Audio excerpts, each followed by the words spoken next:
Hello, everyone. Welcome to Durrett Steak. We just had an awesome Super Bowl, and I wanted to go over my 5 takeaways from the Super Bowl. So, my first takeaway is the holding call had to be called. I know people are like, well, he didn't call that mostly the whole game, so why are you calling it now? It's just like, well, that's the rest. I mean, there wasn't that many positions where there was holding calls in general throughout the whole game, but the very few that there could have been, it's like, well, then the ref should have floated the flag there. Just because he wasn't calling it early in the game doesn't mean he also now can't call it because he didn't call it early. It's like you have to make the right call. And also, Bradbury said himself, yeah, that was a hold. I was hoping not to get away with it. So he even admitted it was a hold. So again, I'm a proponent of following the rules, and I'm glad the refs followed the rules there. Yes, it would have been more entertaining if Jalen Hurts and Philly had a minute and a half to go down and either tie it or win it, but um, the Eagles player shouldn't have even touched it because if the Eagles player didn't even touch him, then he wouldn't give nothing to the refs to throw the flag about. So that's on him. Takeaway number 2: Andy Reid is an awesome is understating it, but awesome offensive mind. The play designs that got receivers wide open in the red zone for a touchdown were just spectacular. And that's coaching there. And also, not just Andy Reid, but also credit goes to Eric Bieniemy there as well. Like Andy Reid said, yeah, Bieniemy called a good game plan. It's a shame he's not getting more serious looks as a head coach, but that's here near there.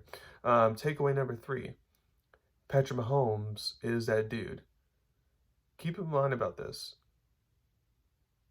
The Chiefs didn't have a number one receiver on their team like that star receiver, like a Devontae Adams or Tyreek Hill. Like they've had in the past. Like there was no number one receiver on the team. You can make an argument that there might not have been a number 2 receiver because Juju Smith-Schuster, Valdez Scantling, Kadarius, like those. Like you can make an argument those are just really good threes and not even twos. So the fact that he's able to do it with that was pretty amazing. And again, to go to 5 straight AFC Championship games, being 3 Super Bowls, win 2 of them now.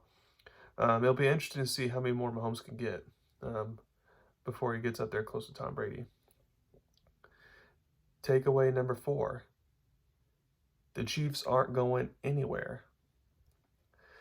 They played the most amount of rookies for a team that made the playoffs because Houston and Chicago were the 2 teams that played the most amount of rookies, and coincidentally they're the first and second picks of the draft.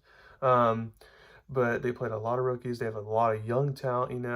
Of course, there's a few old guys, like a Travis Kelce or something like that. But like, they have a lot of young pieces in their young team, so it'll make sense for them to do this for long haul. Now, I'm not going to say they're going to go to the Super Bowl every year, because I believe in Joe Burrow and Cincinnati and the things they're doing there. Like, and then if the Chargers can get the head coach right, then they'll be contenders. And I feel like Jacksonville and Peterson, they can get more key players, and they'll be contenders. So I'm not gonna, and if Miami can just upgrade a quarterback, then I feel like they'll be contenders. So there's still a lot of teams to contend with, but in the end, I feel like the Chiefs are going to be in the Super Bowl mostly every single year now.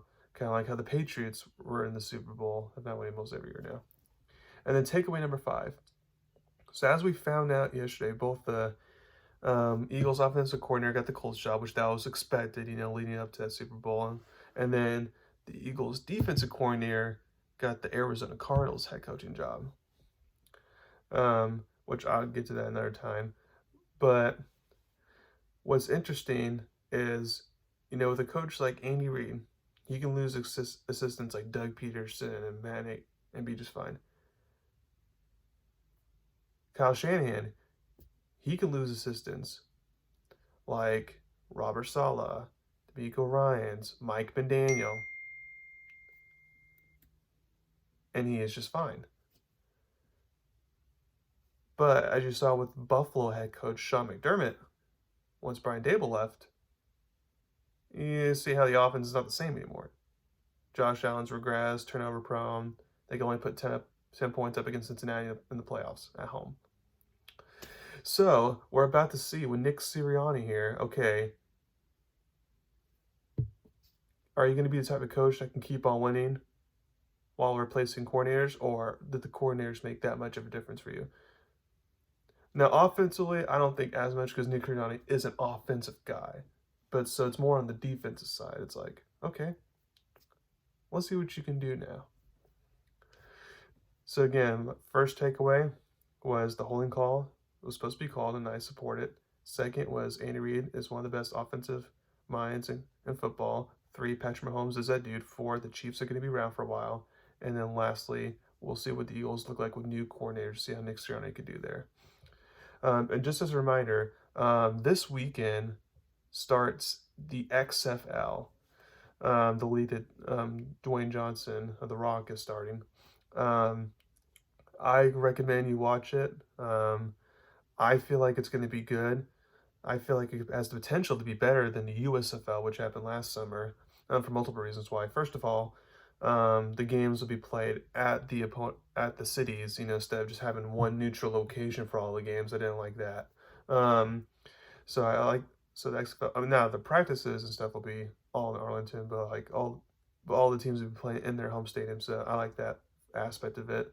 Second, The Rock as the owner, he's that guy who thought, was trying to make the NFL but just couldn't, it was like, as he says, that 54th guy on the roster just couldn't quite make it. So I feel like with him having that energy and that mentality and background, I feel like he's going to help find the best, players to be in the XFL.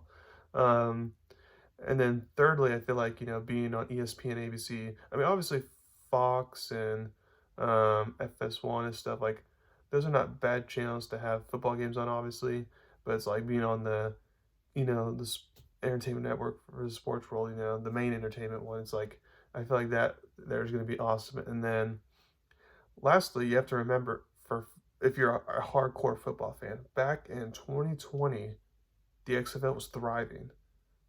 You had PJ Walker, who started games now at the count, but you had him, making plays, leading his team undefeated, and then COVID shut it down and destroyed it. So I hope there's not something like that again where it destroys it. But assuming that happens, then I feel like the XFL will be around for a while. It's actually kind of like, it's not the right comparison, but kind of like the G League for the NBA. Like it's going to be a connection. I mean, you saw with the USFL, like there's some players in the USFL getting, training camp contracts, 10-day, practice squad contracts, forever for the NFL. But I feel like XFL's going to be more of a direct line for players going into the NFL there.